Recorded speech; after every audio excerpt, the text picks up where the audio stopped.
ನಮಸ್ಕಾರ. ಮಾತುಕತೆ ವಿಶೇಷ ಕಾರ್ಯಕ್ರಮಕ್ಕೆ ಸ್ವಾಗತ. ನಾನು ಹೊನ್ನಾಳಿ ಚಂದ್ರಶೇಖರ್.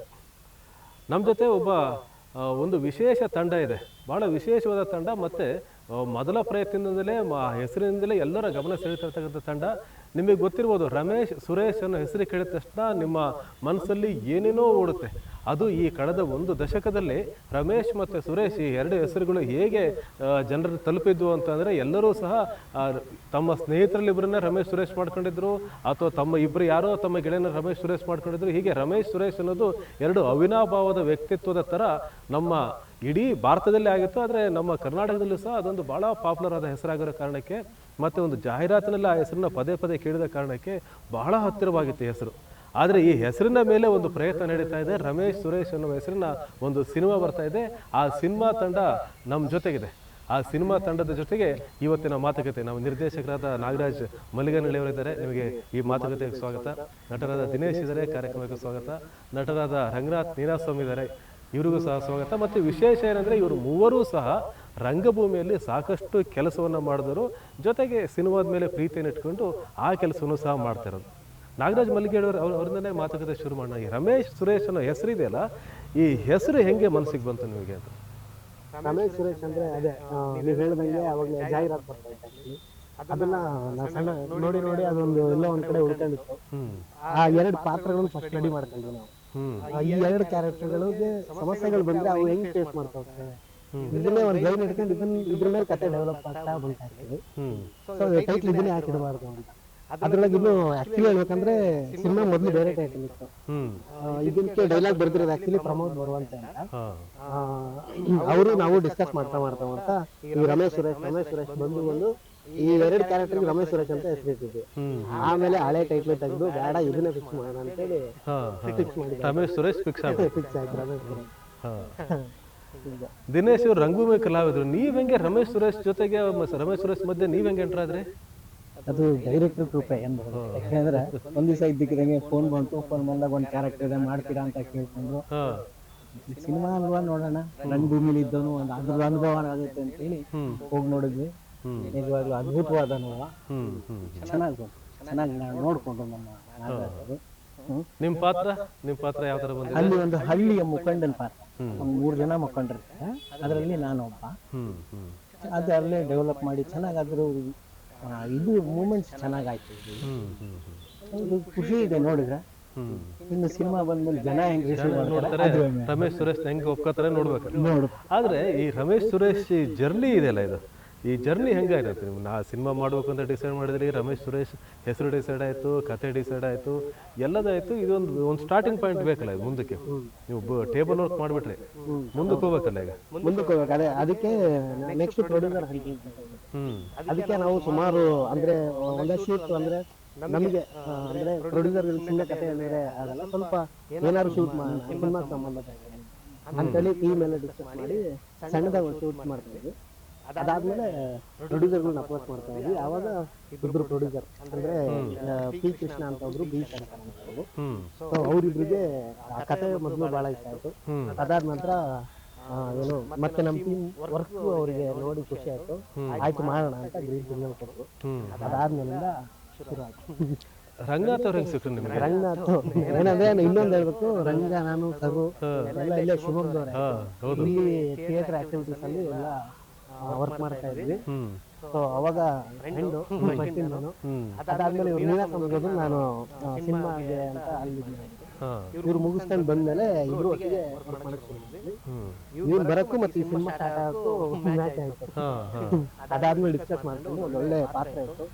ಮತ್ತೆ ಅವ್ನ ಪಾತ್ರದ ಬಗ್ಗೆ ಹೇಳ್ಬೇಕು, ಚೆನ್ನಾಗಿದ್ದಾರೆ. ಅಂದ್ರೆ ಆ ಪಾತ್ರದೊಳಗೆ ಫುಲ್ ಇನ್ನೋಸೆನ್ಸ್ ಇರ್ಬೇಕು. ಫುಲ್ ಸಿನಿಮಾ ಪೂರ್ತಿ ಆ ಪಾತ್ರ ಯಾವಾಗ ಸ್ಕ್ರೀನ್ ಮೇಲೆ ಕಾಣಿಸುತ್ತೆ, ಆ ಮುಖದಲ್ಲಿ ಇನ್ನೋಸೆನ್ಸ್ ಹಿಂಗೆ ಕಾಣಿಸ್ತು. ಅದಕ್ಕೋಸ್ಕರ ಅವನಿಗೆ ಒಂದು ಬೇರೆ ತರದೊಂದು ಲುಕ್ ಎಲ್ಲ ಡಿಸೈನ್ ಮಾಡಿ ಚೆನ್ನಾಗಿತ್ತು ಆ ಪಾತ್ರ. ಅವನಷ್ಟೇ ಅಚ್ಚುಕಟ್ಟಾಗಿ ಮಾಡಿದಂತಲ್ಲ, ಬಹಳ ನೀಟಾಗಿ ಆಗಿದೆ ಆ ಪಾತ್ರ. ಮತ್ತೆ ಸರ್ ಪಾತ್ರನೂ ಅಷ್ಟೇ ಹಳ್ಳಿ ಮುಖಂಡನ ಪಾತ್ರ. ಅಂದ್ರೆ ಅಲ್ಲಿ ವೇರಿಯೇಷನ್ಸ್ ಬರ್ತವೆ ಈ ಪಾತ್ರದಲ್ಲಿ. ಅಂದ್ರೆ ಫಸ್ಟ್ ಹಾಫ್ ಅಲ್ಲಿ ಇದ್ದಂಗೆ ಸೆಕೆಂಡ್ ಹಾಫ್ ಅಲ್ಲಿ ಇರಲ್ಲ, ಕಂಪ್ಲೀಟ್ ಚೇಂಜ್ ಆಗುತ್ತೆ. ಆ ಚೇಂಜ್ ವ್ಯವಸ್ಥೆಗಳನ್ನ ಬಹಳ ಚೆನ್ನಾಗಿ ಮಾಡಿದ್ದಾರೆ. ಅಂದ್ರೆ ಇವ್ರ ಜೊತೆ ಈ ಅಷ್ಟು ಪಾತ್ರಗಳ ಜೊತೆ ಆ ಎರಡು ಪಾತ್ರಗಳು ಹೇಗೆ ಒದ್ದಾಟಕ್ಕೆ ಕಿತ್ತಾಕಂತಾರೆ ಅನ್ನೋದು ಆ್ಯಕ್ಚುಲಿ ಓವರಾಲ್ ಕಥೆ ಒಳಗೆ ಹೇಳ್ತಾ ಹೋಗ್ತೀವಿ. ಅದನ್ನ ಸರ್ ಭಾಳ ಚೆನ್ನಾಗಿ ಇದಾಗ್ತಿದ್ದಾರೆ. ನೋಡ್ರಿ ಸಿನಿಮಾ ಥಿಯೇಟರಿಗೆ ಬಂದು ರಂಗನಾಥ್ ಹೆಂಗೆ ಎಂಟ್ರ್ ಆಗಿದ್ದು ರಮೇಶ್ ಸುರೇಶ್ ಮಧ್ಯೆ? ನಾನು ಬೇಸಿಕಲಿ ಶಿವಮೊಗ್ಗದ ರಂಗಭೂಮಿ ಕಲಾವಿದ. ನಾನು ಬೆಂಗಳೂರಿಗೆ ಅಚಾನಕ್ಕಾಗಿ ಒಂದು ನಾಟಕವನ್ನು ಮಾಡಿಸ್ಬೇಕಾಗಿ ಹೋಗ್ಬೇಕಾಗಿ ಬಂತು. ಅಲ್ಲಿ ನಾಗರಾಜ್ ಆಲ್ರೆಡಿ ಸಿನಿಮಾ ಮೇಕಿಂಗ್ ಅಲ್ಲಿ ತೊಡಗಿಸ್ಕೊಂಡಿದ್ರು. ನಾನು ಅಲ್ಲಿ ಹೋದಾಗ ಭೇಟಿಯಾದಾಗ ಒಂದಷ್ಟು ಆ ಸಿನಿಮಾದ ಬಗ್ಗೆ ಡಿಸ್ಕಷನ್ ಅವೆಲ್ಲ ಆಗ್ತಾ ಇತ್ತು. ಸ್ಕ್ರಿಪ್ಟ್ ಅವ್ರ ನನಗೆ ತುಂಬಾ ಇಂಟ್ರೆಸ್ಟ್, ಹಾಗಾಗಿ ಕತೆ ಕೇಳೋದು, ಒಂದಷ್ಟು ಡಿಸ್ಕಸ್ ಮಾಡೋದು ಎಲ್ಲ ಮಾಡ್ತಾ ಇದ್ವಿ. ಇದೊಂದು ಪಾತ್ರಕ್ಕೆ ನನ್ನ ಒಂದು ಪಾತ್ರಕ್ಕೆ ಅನ್ವೇಷಣೆ ಮಾಡ್ತಾ ಇದ್ದ. ಒಂದ್ ಮೂಮೆಂಟ್ ಅಲ್ಲಿ ಗೊತ್ತಿಲ್ಲ ಹೆಂಗ ಅನಿಸ್ತಾ ಏನೋ, ಇದು ನೀವೇ ಮಾಡು ಅಂತ ಹೇಳಿದೆ. ನನಗೆ ಕಾನ್ಫಿಡೆನ್ಸ್ ಇರ್ಲಿಲ್ಲ ಈ ಕ್ಯಾರೆಕ್ಟರ್ ನನ್ನ ಕೈಲಿ ಹೆಂಗೆ ಅಂತ. ಒಂದು ಬೇರೆ ಬೇರೆ ಪ್ಲಾನ್ ಇತ್ತು, ಅಂದ್ರೆ ನೋನ್ ಫೇಸ್ ನ ರೆಕಗ್ನೈಸ್ ಆರ್ಟಿಸ್ಟ್ ಹಾಕ್ಬೇಕು ಅನ್ನೋಂತ ಯೋಚನೆಯಲ್ಲಿ ಇದ್ದಂತ ಸಂದರ್ಭದಲ್ಲಿ ಒಂದೇ ಸಲ ಈ ತರ ಡಿಸಿಷನ್ ತಗೊಂಡಾಗ ನಾನು ಕೇಳಿದೆ ಆಕ್ಚುಲಿ, ಅಪ್ಪ ಹಿಂಗಿದೆಯಲ್ಲ ನಿಮ್ಗೆ ಆಗತ್ತಾ ಹೀಗೆ ಅಂತ. ಇಲ್ಲ ನೀವೇ ಮಾಡಬೇಕು ಈ ಕ್ಯಾರೆಕ್ಟರ್, ನನಗೆ ಒಂದು ಡಿಸೈನ್ ಮಾಡ್ಕೊಂಡಿದೀನಿ, ನೀನ್ ಮಾಡ್ತೀಯ ಮಾಡು ಅಂತಂದು ಪ್ರೋತ್ಸಾಹ ಕೊಟ್ಟು ಈ ಕ್ಯಾರೆಕ್ಟರ್ ಮಾಡ್ಸಂಗಾಯ್ತು. ಈ ಕ್ಯಾರೆಕ್ಟರ್ ಕೂಡ ತುಂಬಾ ಚಾಲೆಂಜಿಂಗ್ ಆಗಿತ್ತು ನನಗೆ. ವಿಶೇಷ ಏನಂದ್ರೆ ಇಡೀ ಸಿನಿಮಾದಲ್ಲಿ ನನ್ನ ಪಾತ್ರಕ್ಕೆ ಒಂದೇ ಕಾಸ್ಟ್ಯೂಮ್, ಒಂದೇ ಕಾಸ್ಟ್ಯೂಮ್ ಅಲ್ಲಿ ಮತ್ತೆ ನಾನು ಹೇಗೆ ಒಂದೇ ಕಾಸ್ಟ್ಯೂಮ್ ಕತೆ ಡಿಮ್ಯಾಂಡ್ ಅಥವಾ ಪ್ರೊಡ್ಯೂಸರ್ ಒತ್ತಾಯ? ನನಗೆ ಆಕ್ಚುಲಿ ಹೊಟ್ಟೆ ಹಿಡಿಯೋದು ಬೇರೆಲ್ಲ ಬೇರೆ ಬೇರೆ ಬೇರೆ ಬೇರೆ ಕಾಸ್ಟ್ಯೂಮ್ ಹಾಕೊಳ್ಳೋರು. ಬಟ್ ನನಗೇನಿಲ್ಲ ಒಂದೇ ಕಾಸ್ಟ್ಯೂಮ್. ಶೂಟಿಗೆ ಬಂದ್ರೆ ಅದೇ ಕಾಸ್ಟ್ಯೂಮ್, ಮತ್ ಮಾರೇಸನು ಅದೇ ಕಾಸ್ಟ್ಯೂಮ್, ಅದೇ ಒಟ್ಟು ಎಷ್ಟು ದಿವಸ ಶೂಟ್ ಮಾಡಿದೀವೋ ಅಷ್ಟು ದಿವಸನೂ ಅದೇ ಕಾಸ್ಟ್ಯೂಮ್ ಅಲ್ಲಿ ಇದ್ದೀನಿ. ಹೇಗಾಗ್ಬಿಟ್ಟಿದೆ ಅಂದ್ರೆ ಆಕ್ಚುಲಿ ಅದು ಕಾಳಿಂಗ ಅನ್ನೋ ಪಾತ್ರ, ದನಕಾಯನ್ ಪಾತ್ರ. ಲಿಟ್ರಲಿ ಅದು ಸ್ವಲ್ಪ ಆ ತರದ್ದು ಹಳ್ಳಿ ಆಗಿದ್ರಿಂದ ಅಲ್ಲಿ ಕರುಗಳೆಲ್ಲ ಇರೋವು, ಹಸುಗಳೆಲ್ಲ ಇರೋವು, ಒಂದ್ ರೀತಿ ಆ ತರದೇ ಒಂದಷ್ಟು ತೊಡಸ್ಕೊಂಡೇ ಹೋಗ್ಬಿಟ್ಟಿದ್ದೆ ನಾನು. ಮೂರು ಜನ ಎಲ್ಲ ನಾನು ಅಲ್ಲೇನೆ ಅನ್ಕೊಂಡ್ಬಿಟ್ಟಿದ್ದೆ. ಇರ್ತಿದ್ನಲ್ಲ ಲೊಕೇಶನ್ ಸ್ವೀಟ್ ಆಗಿರೋದು, ಮೂರು ಜನ ಎಲ್ಲ ನಾನು ಹಳ್ಳಿ ತರನೇ ಅನ್ಕೊಂಡ್ಬಿಟ್ಟಿದ್ರು. ನಾನು ಹೆಂಗಂದ್ರೆ ಈಗ ಓಕೆ ನಾನು ಶೂಟ್ ಮುಗಿತ್ತು, ಬೇರೆ ಕಾಸ್ಟ್ಯೂಮ್ ಹಾಕೊಂತೀನಿ ಆ ತರದಿರಲಿಲ್ಲ. ಅದೇ ಕಾಸ್ಟ್ಯೂಮ್ ಅಲ್ಲಿ ಓಡಾಡ್ಕೊಂಡಿರ್ತಿದ್ದೆ. ಒಂದು ಸ್ವಲ್ಪ ಕ್ಯಾರೆಕ್ಟರ್ ಫ್ರೀನೆಸ್ ಬಿಲ್ಟ್ ಮಾಡ್ಕೋಕ್ಕೋಸ್ಕರ ಅದು ಹೆಲ್ಪ್ ಆಯ್ತು ಕೂಡ. ಸಿನಿಮಾ ನೋಡಿ ನೀವು ಹರಿಸ್ಬೇಕು ಹೇಗೆ ಏನಂತ. ನಾಗರಾಜ್, ಟೋಟಲ್ ಟೀಮ್ ಹೇಗಿದೆ ಮತ್ತೆ ರಮೇಶ್ ಸುರೇಶ್ ಯಾರು? ಅದೇ ಸರ್, ಅದನ್ನ ಹೇಳ್ಬೇಕು. ರಮೇಶ್ ಸುರೇಶ್ ಅಂದ್ರೆ ಒಬ್ರು ಯಶುರಾಜ್ ಅಂತ, ಮತ್ತೆ ಬೆನಕ್ ಗುಬ್ಬಿವೀರನ್ ಅಂತ. ರಮೇಶನ್ ಪಾತ್ರನ ಬೆನಕ್ ಗುಬ್ಬಿವೀರನ್ ಅಂತ ಒಬ್ರು ಇದ್ದಾರೆ. ಆಮೇಲೆ ಯಶುರಾಜ್ ಅಂತ ಅವ್ರು ಸುರೇಶ್ ಪಾತ್ರ ಇದ್ದಾರೆ. ಅವರು ಒಬ್ರು ಯಶುರಾಜ್ ಅನ್ನೋರು ಟಿವಿ ಆಂಕರ್, ಮತ್ತೊಬ್ರು ಅವರು ತುಮಕೂರಲ್ಲಿ ಥಿಯೇಟರ್ ಹಾಕಿರ್ತಾರೆ ಬೆನಕ್ ಅನ್ನೋರು. ಮತ್ತೆ ಬೇರೆ ಬೇರೆ ಪಾತ್ರಗಳ ಬಗ್ಗೆ ಹೇಳೋದಾದ್ರೆ ಸಾಧು ಕೋಕಿಲ ಸರ್ ಆಕ್ಟ್ ಮಾಡಿದ್ದಾರೆ. ಅವರೊಂದು ಬಹಳ ಮೇಜರ್ ಕ್ಯಾರೆಕ್ಟರ್, ಮೀನ್ಸ್ ಹೀರೋಗಳಿದ್ರು ಅಪ್ಪನ ಕ್ಯಾರೆಕ್ಟರ್ ಮಾಡಿದ್ದಾರೆ. ಅದಾದ್ಮೇಲೆ ಮೋಹನ್ ಜಿನೇಜರ್ ಸರ್, ಪಾಪ ಅವ್ರು ಇವಾಗ ನಮ್ಮ ಜೊತೆ ಇಲ್ಲ. ಅವರು ಒಂದು ಕುಡುಕನ ಪಾತ್ರ ಮಾಡಿದ್ದಾರೆ. ಆ ಪಾತ್ರ ಬೇರೆ ಏನೇನೋ ಕಥೆ ಒಳಗೆ ಹೇಳ್ತಾ ಹೋಗುತ್ತೆ. ಆ ತರದೊಂದು ಬೇರೆ ತರದ್ದೇ ಲುಕ್ ಇರುವಂತ ಮತ್ತೆ ಇನ್ನರ್ ಇರುವಂತ ಪಾತ್ರ ಅದು. ಅದಾದ್ಮೇಲೆ ಚನ್ನಕೇಶವ ಸರ್ ಅಂತ ಅವರು ಆಕ್ಟ್ ಮಾಡಿದ್ದಾರೆ. ಅವ್ರದ್ದು ಒಂದು ಬಹಳ ಅಂದ್ರೆ ಇಡೀ ಕಥೆ ಹಿಂಗ್ ಹೋಗ್ತಿದೆ ಅಂದ್ರೆ ಅವ್ರ ಪಾತ್ರ ಬಂದ್ಮೇಲೆ ಕಥೆ ಡೈಮೆನ್ಷನ್ ಕಂಪ್ಲೀಟ್ ಚೇಂಜ್ ಆಗುತ್ತೆ. ಸೊ ಆ ತರದೊಂದು ಬಹಳ ಮೇಜರ್ ಪ್ರಮುಖವಾದ ಪಾತ್ರ ಅವ್ರದ್ದು. ಇದಿಷ್ಟು ಮತ್ತೆ ಉಮಾ ಮೇಡಮ್ ಅಂತ ಅವರು ನಿನಾಸಂಬರು ಹೀಗೆ. ಮತ್ತೆ ಇಲ್ಲಿ ಶಿವಮೊಗ್ಗ ರಂಗಭೂಮಿ ಕಲಾವಿದರು ಎಲ್ಲ ಆಲ್ಮೋಸ್ಟ್ ಥಿಯೇಟರ್ ಅವರೇ ಕೆಲಸ ಮಾಡಿರುವಂತ ಫಿಲ್ಮ್. ಮತ್ತೆ ಟೆಕ್ನಿಕಲ್ ಟೀಮ್ಗೆ ಅಂತ ಬಂದ್ರೆ KM ಪ್ರಕಾಶ್ ಅಂತ ಅವರು ಎಡಿಟಿಂಗ್ ಮಾಡಿದ್ದಾರೆ. ತುಂಬಾ ಫೇಮಸ್ ಇದ್ದಾರೆ ಎಡಿಟರ್. ಕಾಟೇರ ಈಗ ನೆಕ್ಸ್ಟ್ ಮಾರ್ಟಿನ್ ಎಲ್ಲ ಬರ್ತಾ ಇದೆಯಲ್ಲ, ಆ ಸಿನಿಮಾದ ಎಡಿಟರ್ ಅವರು. ಅದಾದ್ಮೇಲೆ ಪ್ರಮೋದ್ ಮರವಂತೆ ಅಂತ ಅವರು ಡೈಲಾಗು ಮತ್ತೆ ಹಾಡುಗಳನ್ನೆಲ್ಲ ಬರ್ತಿದ್ದಾರೆ. ಮತ್ತೆ ಕ್ಯಾಮ್ರಾ ವರ್ಕು ಅವರು ಸಾಗರದವರು ವಿಶ್ವಜಿತ್ ರಾವ್ ಅವರು ಶಿವಮೊಗ್ಗದವ್ರೆ. ವಿಶ್ವಜಿತ್ ರಾವ್ ಅಂತ ಅವರು ಕ್ಯಾಮ್ರಾ ವರ್ಕ್ ಎಲ್ಲ ಮಾಡ್ತಾರೆ. ಸೊ ಇದಿಷ್ಟು ಟೆಕ್ನಿಕಲ್ ಮತ್ತೆ ಇದು ಆರ್ಟಿಸ್ಟ್. ಈ ರಮೇಶ್ ಸುರೇಶ್ ಈ ಸಿನಿಮಾ ಜರ್ನಿಗಿಂತ ಮುಂಚೆ ಒಂದು ಕುತೂಹಲ ಏನಂದ್ರೆ, ಇವರು ಶಿವಮೊಗ್ಗದಲ್ಲಿ ನಾಟಕ ಮಾಡಿದ್ದಾರೆ, ರಂಗಬೆಳಕು ತಂಡದಲ್ಲಿ ನಾಟಕ ಮಾಡಿದ್ದಾರೆ, ಮತ್ತು ಬೇರೆ ಬೇರೆ ಇಲ್ಲೆಲ್ಲ ರಂಗ ಕ್ರಿಯೆಯಲ್ಲೇ ಜೊತೆಗಿದ್ದವರು. ನೀನಾಸಂ ಇವರು ರಂಗನಾಥ್ ನೀನಾಸಂ ಕಡೆ ಹೋದರು, ಅಲ್ಲಿಂದ ಬಂದರು. ಇವ್ರು ನಾಟಕದಲ್ಲೇ ಇರ್ಬೋದಿತ್ತು. ಅದು ಯಾವಾಗ ಬೆಂಗಳೂರಿಗೆ ಬಸ್ ಹತ್ತಿದ್ರು, ಹೆಂಗಾಯ್ತದು, ನೀವು ಹೆಂಗೆ ಸಿನಿಮಾದ ಕಡೆ ಹೋಗ್ಬಿಟ್ರಿ ಅಂತ? ಇಲ್ಲ, ನನಗೆ ಫಸ್ಟಿಂದನೂ ಸಿನಿಮಾ ಅಂದರೆ ಈ ಬರವಣಿಗೆ ಮತ್ತು ಡೈರೆಕ್ಷನ್ ಇದ್ರ ಮೇಲೆಲ್ಲ ಒಂದು ಸ್ವಲ್ಪ ಜಾಸ್ತಿ ಆಸಕ್ತಿ. ಹ್ಮ್ ಈ ಟಿವಿ ಅಂದರೆ ಮೊದಲಿಂದಲೂ ನಾನು ಅದಕ್ಕೆ ಸ್ವಲ್ಪ ಆ ಕಡೆ ಜಾಸ್ತಿ ವಾಲ್ತಿದ್ದೆ. ಹ್ಮ್ ಆ್ಯಕ್ಚುಲಿ ಇಲ್ಲಿ ಥಿಯೇಟ್ರಿಗೆ ಸೇರಿದ್ದೆ ಸಿನಿಮಾ ಹೋಗ್ಬೇಕು ಅಂತ ಹೇಳಿದ್ದೆ. ಆ ಥರದ್ದು ಒಂದಿತ್ತು. ಸೊ ಅವಾಗ ಕೊಟ್ರಪ್ಪ ಅವ್ರ ಟೀಮಲ್ಲಿ ರಂಗಬೆಳಕು ಅನ್ನೋ ಟೀಮಲ್ಲಿ ಅವಕಾಶ ಕೊಟ್ಟು ಅಲ್ಲಿ ಒಂದು 3-4 ನಾಟಕ ಮಾಡಿದ್ರು. ಸಬರ್ನ ಕಥೆ ಅಂತ ಮತ್ತು ಕವಿವಾರ ನಾರಾಯಣ ಅಂತ ಹ್ಮ್ ಹೀಗೆ ಅಲ್ಲಿ ಅವ್ರ ಟೀಮ್ ಜೊತೆ ಬ್ಲೆಂಡ್ ಆಗ್ತಾ ನಿಧಾನಕ್ಕೆ ಒಬ್ಬರು ಬಟ್ಟೆ ಆಗ್ತಾ ಬಂದರು. ಆಮೇಲೆ ಅಜಯ್ ನೀನಕಂಬ ನನ್ನ ಅಜಯ್ ಅವರು ಅವ್ರ ಟೀಮಲ್ಲಿ ನಾನು ಅವನು ಸೇರಿ ಒಂದು ಬೆಪ್ಪಟ್ಟಿ ಗೋಳೆಶಂಕರ ಅಂತ ಒಂದು ನಾಟಕ ಮಾಡಿದ್ವಿ. ಹ್ಮ್ ಅದಾದ್ಮೇಲೆ ಮನು ಅಂತ ಅವ್ರ ಹತ್ರ ಚಾಳೆ ಶಾಂತ ಹೋಗಿದ್ವಿ. ಹ್ಮ್ ಸೊ ಹಿಂಗೆ ಇಲ್ಲೆಲ್ಲ ಆಗಿ ಕೊನೆಗೆ ಸಾಕು ಇದು ಮಾಡಿದ್ದು ಹೊರಟು ಬಿಡೋಣ ಅಂತೇಳಿ ಒಂದ್ ದಿವಸ ಡಿಸೈಡ್ ಮಾಡಿ ಬೆಂಗಳೂರಿಗೆ ಬಸ್ ಹತ್ತಿದ್ದು. ಅದು ಈಗ ರಮೇಶ್ ಸುರೇಶನವರೆಗೂ ಸಹ ಕರ್ಕೊಂಡು ಬಂದಿದೆ. ಈಗ ಸಿನಿಮಾ ಯಾವಾಗ ರಿಲೀಸ್ ಆಗುತ್ತೆ ಪ್ಲಾನ್ ಆಗಿದೆ? 21ನೇ ತಾರೀಕು ಅಂದ್ರೆ ಇದೇ ತಿಂಗಳು ಜೂನ್ 21ಕ್ಕೆ ಸಿನಿಮಾ ರಿಲೀಸ್ ಆಗುತ್ತೆ. ಶಿವಮೊಗ್ಗದಲ್ಲಿ ಭರತ್ ಸಿನಿಮಾಸ್ ಅಂತ ಇದೆ. ಸೊ ಅಲ್ಲಿ ರಿಲೀಸ್ ಆಗುತ್ತೆ ಎಲ್ಲ ಊರುಗಳಲ್ಲೂ. ಇಡೀ ಕರ್ನಾಟಕ ತುಂಬಾ ರಿಲೀಸ್ ಆಗ್ತದೆ. ಎಸ್ಪೆಷಲಿ ಶಿವಮೊಗ್ಗದಲ್ಲಿ ಭರತ್ ಸಿನಿಮಾ ರಿಲೀಸ್ ಆಗ್ತದೆ. ಈ ಸಿನಿಮಾ ಜಾನರ್ ಬಗ್ಗೆ ಹೇಳಿ.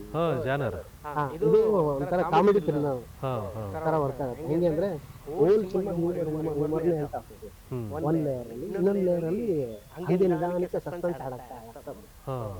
ಸೊ ಇಲ್ಲಿ ಮೇಜರ್ 2 ಪಾತ್ರಗಳ ಮೇಲೆ ಹೋಗೋದು ಎಷ್ಟು ಕಾಣುತ್ತೆ ಸಿನಿಮಾದಲ್ಲಿ. ಕಥೆನೂ ಅಷ್ಟೇ ಇವ್ರ ಜೊತೆನೆ ಹೋಗ್ತಾ ಹೋಗುತ್ತೆ. ಸ್ಟಾರ್ಟಿಂಗ್ ಶುರು ಆದಾಗ ಇವ್ರಿಬ್ರದೇ ಕಥೆ ಇದು ಅಂತ ಅನ್ಕೊಂಡಿದ್ದು ಹೋಗ್ತಾ ಹೋಗ್ತಾ ಹೋಗ್ತಾ ಒಂದು ಸಮುದಾಯಕ್ಕೆ ಟರ್ನ್ ಆಗ್ತಾ ಬರುತ್ತೆ. ಸೊ ಕೊನೆಗೆ ಆ 2 ಜನ ಹೀರೋಗಳು ಅವರು ಒದ್ದಾಟಗಳು ಸೊ ಅದೆಲ್ಲ ಅಂದ್ರೆ ಅದೆಲ್ಲ ಹ್ಯೂಮನ್ ಆಗಿ ಹೇಳ್ತಾ ಹೋಗ್ತಾರೆ. ಈ ಥರದೊಂದು ಜಾನ. ಈ ರಮೇಶ್ ಸುರೇಶ್ ಕ್ಯಾರೆಕ್ಟರೈಸೇಷನ್ ಹೇಗಿದೆ? ಹೀಗೆ ಅಂದ್ರೆ ರಮೇಶ್ ಸುರೇಶ್ ಹೆಸರು ಕೇಳಿದ ತಕ್ಷಣ ಜಾಹೀರಾತಲ್ಲಿ ಇದ್ದಂತ ರಮೇಶ್ ಸುರೇಶ್ ಕಣ್ಣಿದ್ರೆ ಬರ್ತಾರೆ. ಏನೋ ಒಂದು ಮ್ಯೂಸಿಕ್, ಒಂದು ಟ್ರಾನ್ಸ್ ಮ್ಯೂಸಿಕ್ ಶುರು ಆಗುತ್ತೆ, ಇಬ್ರು ಹಿಂಗೆ ಮರಿತಾ ಹೋಗ್ತಾರೆ, ಆಮೇಲೆ ಬಂದು ಎಚ್ಚರಿಸ್ತಾರೆ. ಇವರಿಬ್ರ ಕ್ಯಾರೆಕ್ಟರೈಸೇಷನ್ ಹೇಗಿದೆ ನಿಮ್ಮ ಸಿನಿಮಾ? ಇವರಿಬ್ರು ಕ್ಯಾರೆಕ್ಟರ್ ಹೇಗೆ ಅಂತಂದ್ರೆ ಪ್ರೆಸೆಂಟ್ ಅಲ್ಲಿ ಮನುಷ್ಯನಿಗೆ ಬದುಕಕ್ಕೆ ಏನೇನು ಬೇಕು ಆ ಥರದ ಜೀವನ ಶೈಲಿ ನಡೆಸ್ತಾ ಇರ್ತಾರೆ. ಮೀನ್ಸ್ ಹೆಂಗೆ ಅಂತಂದ್ರೆ ಅವರು ಒಂದ್ ಸ್ವಲ್ಪ ರೆಗ್ಯುಲರ್ ಆಗಿರಲ್ಲ. ಆದ್ರೆ ಈಗ ಪ್ರೆಸೆಂಟ್ ಇದ್ರೊಳಗಡೆ ಈಗ ತುಂಬಾ ನಾವು ಏನೋ ಬಹಳ ನೀಟಾಗಿ ಬದುಕ್ಬಿಡ್ತೀವಿ ಅಂತ ಆ ಥರದ್ದು ಒಂದು ಲೈಫ್ ಸ್ಟೈಲ್ ಬಿಟ್ಟು ಸ್ವಲ್ಪ ಈಚೆಗೆ ಶಿಸ್ತು ಇಲ್ಲದೆ ಬರ್ತಾರೆ. ಬಟ್ ಅವ್ರು ಖುಷಿಯಾಗಿರ್ತಾರೆ. ಅವ್ರು ಖುಷಿಯಾಗಿರೋಕ್ಕೋಸ್ಕರ ಏನ್ ಬೇಕಾದ್ರೂ ಮಾಡ್ತಾರೆ. ಸಾಲ ಮಾಡ್ತಾರೆ, ವಾಪಸ್ ಕೊಡಲ್ಲ, ಕುಡಿತಾರೆ, ಸಿಗರೇಟ್ ಬೇಡ್ತಾರೆ. ಅವತ್ತಿನ ದಿನ ಕಳೆಯಕ್ಕೆ ಅವ್ರಿಗೆ ಏನೇನ್ ಬೇಕು ಅದನ್ನ ಮಾಡೋದು. ಈ ಥರದ್ದೇ ಅವ್ರದ್ದು ಕಂಪ್ಲೀಟ್ ಜೀವನ ಶೈಲಿ ಕಂಪ್ಲೀಟ್ ಹೋಗ್ತಿರುತ್ತೆ. ಸೊ ನೆಕ್ಸ್ಟ್ ಅವರ ಬದುಕಲಾಗೋ ಬದಲಾವಣೆಗಳು ಏನೇನು ನಾವು ಸಿನಿಮಾದಲ್ಲಿ ಹೇಳ್ತಾರೆ. ಅವ್ರ ಪಾತ್ರ ಹಿಂಗೆ ಟೋಟಲ್ ಬಿಂದಾಸ್ ಆಗಿರ್ತಾರೆ. ನೆಕ್ಸ್ಟ್ ಜರ್ನಿ ನಿಮ್ದು? ನೆಕ್ಸ್ಟ್ ಜರ್ನಿ ಅಂದ್ರೆ ಇನ್ನೊಂದು ಸಿನಿಮಾ ಮಾಡ್ತಾ ಇದ್ದೀವಿ, ವರ್ಣಮ್ ಅಂತ. ಸೊ ಆ ಸಿನಿಮಾ ಶುರು ಆಗುತ್ತೆ ನೆಕ್ಸ್ಟ್. ಈಗ ಈ ಸಿನಿಮಾದ್ದು ನೋಡ್ಕೊಂಡು ಆದಷ್ಟು ಎಲ್ಲ ಪ್ರಮೋಟ್ ಮಾಡ್ಕೊಂಡು ನಾವು ಮೊದಲನೇ ಸಿನಿಮಾ ಇದನ್ನ ಬಹಳ ಚೆನ್ನಾಗಿ ಆಡಿಯನ್ಸಿಗೆ ತಲುಪಿಸ್ಬೇಕು ಅನ್ನೋ. ಒಟ್ಟಾರೆ ಟೀಮ್ ವರ್ಕ್ ಹೆಂಗಾಯ್ತು ಅನ್ಸುತ್ತೆ ನಿಮಗೆ ಈ ಸಿನಿಮಾದಲ್ಲಿ? Over all team work sir ಎಲ್ಲ ಆಲ್ಮೋಸ್ಟ್ ಹೊಸಬ್ರು ಇದ್ದರೆ ಸೆಟ್ ಅಂತ ಬಂದಾಗ ಮತ್ತೆ ರೈಟಿಂಗ್ ಡಿಪಾರ್ಟ್ಮೆಂಟ್ ಎಲ್ಲ ಹೊಸಬ್ರು ಇದ್ವಿ. ಮತ್ತೆ ಡಿಸ್ಕಸ್ ಮಾಡ್ಕೊಂತ ಅಂದ್ರೆ ನಮ್ಮ ಬರವಣಿಗೆ ಅಂದ್ರೆ ನಮ್ಮ ಬರವಣಿಗೆ ನಮ್ಗೆ ಫೀಲ್ ಆಗ್ತಿತ್ತು. ಮತ್ತೆ ಸೆಟ್ಟಲ್ಲೂ ಅಷ್ಟೇ ಎಲ್ಲರೂ ಹೊಸಬ್ರು ಇದ್ದಿದ್ರಿಂದ ಆಲ್ಮೋಸ್ಟ್ ಒಂದು ಕೋಆರ್ಡಿನೇಷನ್ ಇತ್ತು. ಅಂದ್ರೆ ಲೀನಿಯನ್ಸ್ ಇರ್ತಿತ್ತು. ನಾನು ಅಲ್ಲಿ ಡೈರೆಕ್ಟರ್ ಆಗಿ ಫಸ್ಟ್ ಸಿನಿಮಾ ಏನ್ ಮಾಡ್ತಿದ್ದೆ, ರಂಗನತ್ರ ಆಗಿರ್ಬೋದು, ದಿನೇಶ್ ಸರ್ ಹತ್ರ ಆಗಿರ್ಬೋದು, ಎಲ್ಲ ಬೇರೆ ಸೆಟ್ಟಲ್ಲಿ ನಾನು ಕೆಲಸ ಮಾಡ್ಬೇಕಾದ್ರೆ ಆಗ್ತಿದ್ದ ಎಕ್ಸ್ಪೀರಿಯನ್ಸ್ ಇಲ್ಲ ಆಗಲಿಲ್ಲ. ಅಲ್ಲಾದ್ರೆ ಕಷ್ಟಪಡ್ತಿದ್ವಿ, ಏನಾದ್ರು ಹೇಳ್ಬೇಕು ಅದು ಇದು. ಇಲ್ಲ ಹಂಗಲ್ಲ, ಈಗ ಎಲ್ಲದನ್ನು ಕಡಿಮೆ ಮಾಡಿ ಮತ್ತೆ ಒಂದೇ ವೇವ್ ಲೆಂತ್ ಇದ್ದಿದ್ರಿಂದ ಏನ್ ಹೇಳ್ತಿದೀವಿ ಅಂತ ಬೇಗ ಅರ್ಥ ಮಾಡ್ತಾರೆ. ಮತ್ತೆ ರಿಹರ್ಸಲ್ಸ್ ಎಲ್ಲ ಮಾಡ್ತಿದ್ರಿಂದ ಸ್ವಲ್ಪ ಈಸಿಯಾಗಿ ಕೆಲಸ ನೀಟಾಗಿ ಆಗುತ್ತೆ. ಹೊನ್ನಾವರದಲ್ಲಿ ಸೆಟ್ಟೆ ಹಾಕಿದ್ರು, ನೆಲಮಂಗಲದಲ್ಲಿ ಒಂದು ಹಳ್ಳಿ ಸೆಟ್ ಹಾಕಿದ್ರು. ಅಲ್ಲಿ ಒಂದು ಹಳ್ಳಿ ಒಳಗೆ ಬೇರೆ ಬೇರೆ ಏನೇನು ಕ್ಯಾರೆಕ್ಟರ್ಗಳು ಬರ್ತಾರೆ ಅದೆಲ್ಲ ಒಂದು ಟೀ ಅಂಗಡಿ ಒಂದು ಹಳ್ಳಿನ ಕಟ್ಕೊಡ್ಬೇಕು. ಸಣ್ಣ ಹಳ್ಳಿ ಅದೊಂದು ನಡೆದಿದೆ. ರಮೇಶ್ ಸುರೇಶ್ ಎಲ್ಲ ಚಿತ್ರಮಂದಿರಗಳಿಗೆ ಇದೆ 22ನೇ ತಾರೀಕು 21ನೇ ತಾರೀಕು ಕರ್ನಾಟಕದಂಥ ಎಲ್ಲ ಥಿಯೇಟರ್ಗಳಲ್ಲೂ ರಿಲೀಸ್ ಆಗ್ತಾ ಇದೆ. ಭಾಳ ವಿಭಿನ್ನವಾದ ಸಿನಿಮಾ, ಒಂದು ಹೊಸ ಎಂತೂಸಿಯಾಸ್ಟಿಕ್ ಆದಂಥ ಉತ್ಸಾಹಿ ಒಂದು ತಂಡ ಮಾಡಿರ್ತಕ್ಕಂಥ ಸಿನಿಮಾ. ರಮೇಶ್ ಸುರೇಶ್ ಈ ತಂಡದ ನಿರ್ದೇಶಕ ನಾಗರಾಜ್ ಮಲ್ಗಿನಹಳ್ಳಿ, ನಟರಾದ ದಿನೇಶ್ ಮತ್ತು ರಂಗನಾಥ್ ನೀನಾಸಂ ನಿಮ್ಮೆಲ್ರಿಗೂ ಶುಭಾಶಯಗಳು ಮತ್ತು ಇಡೀ ತಂಡಕ್ಕೆ ಶುಭಾಶಯಗಳು ಹೇಳ್ತೀವಿ. ಮತ್ತು ಈ ಚಿತ್ರ ಯಶಸ್ಸು ಕಾಣಬೇಕು. ಒಂದು ರಂಗಭೂಮಿ ಮನಸ್ಸುಗಳು ಮತ್ತು ಸೃಜನಶೀಲ ಮನಸ್ಸುಗಳು ಸೇರಿ ಕಟ್ಟಿದಂಥ ಸಿನಿಮಾ ಇದು. ಮರೀದೇ ಹೋಗಿ ನಿಮ್ಮ ಹತ್ತಿರದ ಥಿಯೇಟ್ರ್ಗಳಿಗೆ 21ನೇ ತಾರೀಕು ಕರ್ನಾಟಕದ ನಿಮ್ಮ ಊರಿನ ಹತ್ರ, ನಿಮ್ಮ ಮನೆ ಹತ್ರ ಯಾವ ಥಿಯೇಟ್ರ್ ಇರುತ್ತೆ ಆ ಥಿಯೇಟ್ರಿಗೆ ಹೋಗಿ ಸಿನಿಮಾ ನೋಡಿ ಅಂತೇಳಿ ನಾವು ಹೇಳ್ತೀವಿ. ಇದುವರೆಗೂ ಈ ಮಾತುಕತೆಯಲ್ಲಿ ಭಾಗವಹಿಸಿದಂಥ ನಿಮ್ಮ ಮೂವರಿಗೂ ಸಹ ಧನ್ಯವಾದಗಳು. Thank you. ನಿಮ್ಗೆ ಅವಕಾಶ ಮಾಡಿಕೊಂಡಂತ ನಿಮಗೆ, ನಿಮ್ಮ ಚಾನಲ್ಗೆ, ಇಡೀ ತಂಡದಿಂದ ಧನ್ಯವಾದಗಳು. Thank you. ಇದು ಇವತ್ತಿನ ಮಾತುಕತೆ. ಕ್ಯಾಮರಾ ಪರ್ಸನ್ ಕೊಟ್ರೇಶ್ ಜೊತೆ ಹೊನ್ನಾಳಿ ಚಂದ್ರಶೇಖರ್, ಕನ್ನಡ ಮೀಡಿಯಂ 24/7.